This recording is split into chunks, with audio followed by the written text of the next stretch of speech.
నగరం ఓ real estate. ఇవాళ నగరం స్థిరాస్తికి చిరునామా. పిడికడు తడిమట్టి, చిటికెడు లేత చిగురు, మెత్తటి ఆత్మ లేని నగరానికి అన్ని వైపులా తలుపులు తెరిచి ఉంటాయి.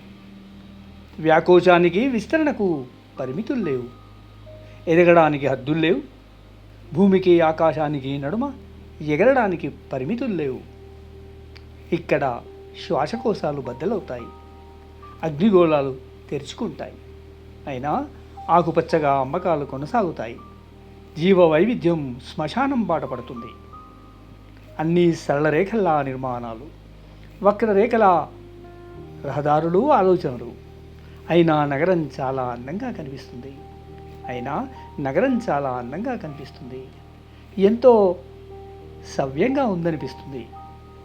నిజానికి వర్తమాన నగరము, ఇవాల్టి స్వార్థంతో నిండిన మనిషి ఒకటే. నగరంలో మనిషి ఉన్నాడు, మనిషిలో నగరం ఉంది. ఇప్పుడు మనిషికి చిరునామా నగరమే. కానీ నగరమేమో కన్నీటి చుక్కైనా ఇంకని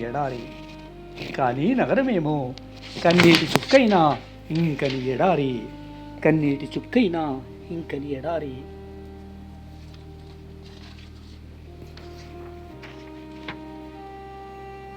శుభ్రమైన గాలైనా తిరగని శూన్య నిషీది. కనీస ప్రేమైనా దొరకని అరుదైన